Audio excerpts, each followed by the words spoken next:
Hello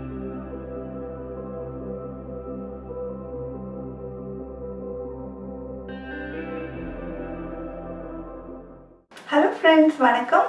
Welcome to Shanu Samayal. இந்த வீடியோல ரொம்ப ஈஸியா ரொம்ப சிம்பிளான ஒரு ஸ்வீட் ரெசிபி தான் பார்க்க போறோம். தீபாவளி பக்கத்துலயே வந்துட்டே இருக்கு. நம்ம நிறைய ஸ்வீட்ஸ் வீட்லயே ட்ரை பண்ணனும்னு நினைப்போம் இல்லையா? சோ பிகினர்ஸ் கூட ரொம்பவே ஈஸியா பண்ணக்கூடிய ஒரு தேங்காய் பர்ஃபி தான் எப்படி பண்றதுன்னு பார்க்க போறோம். இன்னைக்கு நம்ம பண்ண போற தேங்காய் பர்ஃபில என்ன ஒரு டிஃபரன்ஸ்னு பாத்தீங்கன்னா, யூசுவலா நம்ம தேங்காய் பர்ஃபி பண்ணும்போது ஒயிட் சுகர் சேர்த்து பண்ணுவோம்.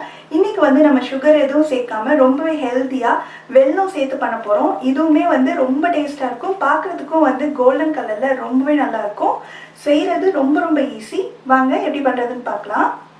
வீடியோக்குள்ள போறதுக்கு முன்னாடி நம்ம சேனலை இது வரைக்கும் சப்ஸ்கிரைப் பண்ணாதவங்க மறக்காம சப்ஸ்கிரைப் பண்ணிட்டு பக்கத்துல உள்ள பெல் பட்டனையும் கிளிக் பண்ணிக்கோங்க.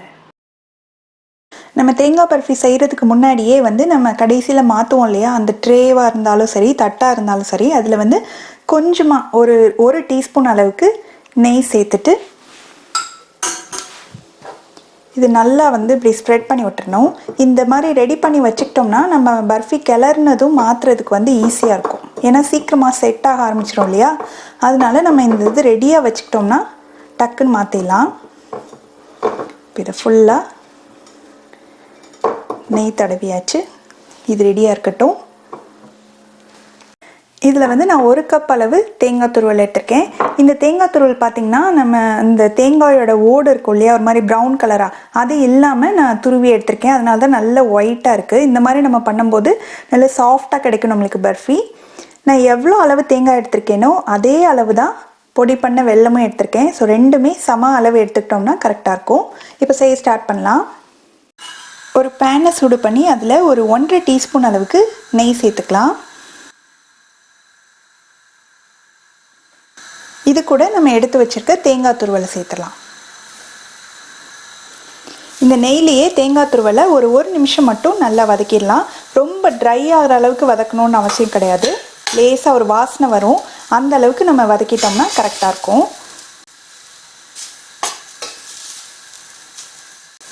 கருகிராமல் இருக்கணும். நம்ம கைவிடாமல் மிதமான தீயிலே வச்சு இதை கிளறிட்டே இருங்க. அப்போ தான் ஒன்று போல் எல்லா பக்கமும் வதங்கும்.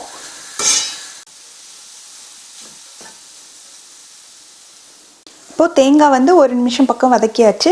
இது கூட பொடி பண்ண வெல்லம் அதே அளவு எடுத்திருக்கேன்.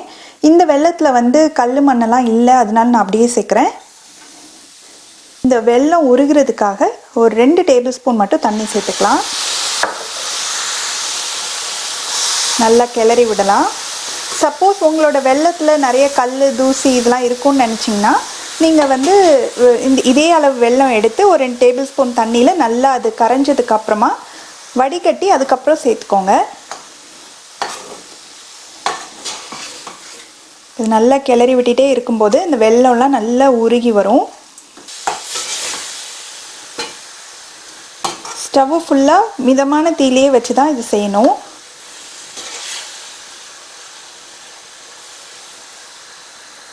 இப்போ வெல்லம்லாம் நல்லா கரைஞ்சிருச்சு. இது அப்படியே கிளறிட்டே இருக்கலாம். எல்லாம் ஒன்றா சேர்ந்து வர வரைக்கும் இதை நம்ம கலந்து விட்டுட்டே இருக்கணும்.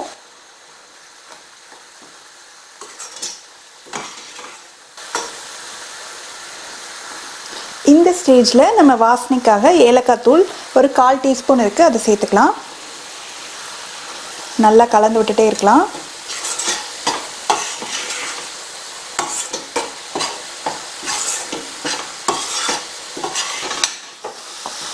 இப்போ பார்த்திங்கன்னா எல்லாமே நல்லா ஒன்றா சேர்ந்து வந்துடுச்சு. இந்த மாதிரி எல்லாம் ஒன்றா சேர்ந்து வந்த உடனே நம்ம நெய் தடவி வச்சுருக்க பாத்திரத்துக்கு மாற்றிக்கலாம்.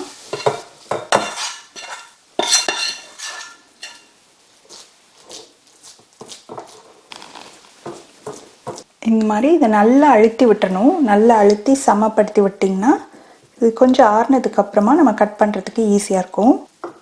ஒரே திக்னஸ்க்கு இருக்கிற மாதிரி நல்லா லெவல் பண்ணி விட்டுறணும். ஸோ இது அப்படியே இருக்கட்டும். ஒரு 1/2 மணி நேரத்துலேருந்து 1 மணி நேரம் வரைக்கும் இருந்ததுன்னா ஓரளவுக்கு கொஞ்சம் வெதுன்னு ஆனதுக்கப்புறமா நம்ம பீஸ் போட்டுடலாம். இப்போது இது பார்த்திங்கன்னா நல்லா செட் ஆயிடுச்சு.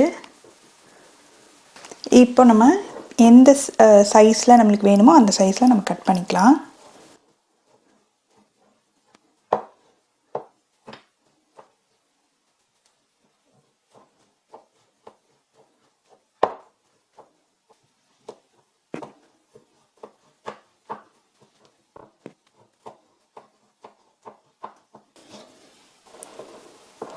அவ்வளோதான், கட் பண்ணியாச்சு. இப்போது நம்ம இதை தனித்தனியாக எடுத்து வச்சிடலாம். பாருங்கள் எவ்வளோ சூப்பராக வந்திருக்குன்னு. நடுவில் நல்ல ஜூஸியாக ரொம்ப நல்லாயிருக்கு. இதே மாதிரி நம்ம எல்லா பீசஸையும் எடுத்து அடுக்கி வச்சிடலாம். தேங்காய் பர்ஃபி ரெடி ஆயிடுச்சு. ரொம்ப ரொம்ப சூப்பராக வந்திருக்கு. இதை இப்போ நம்ம டேஸ்ட் பண்ணி பார்க்கலாம்.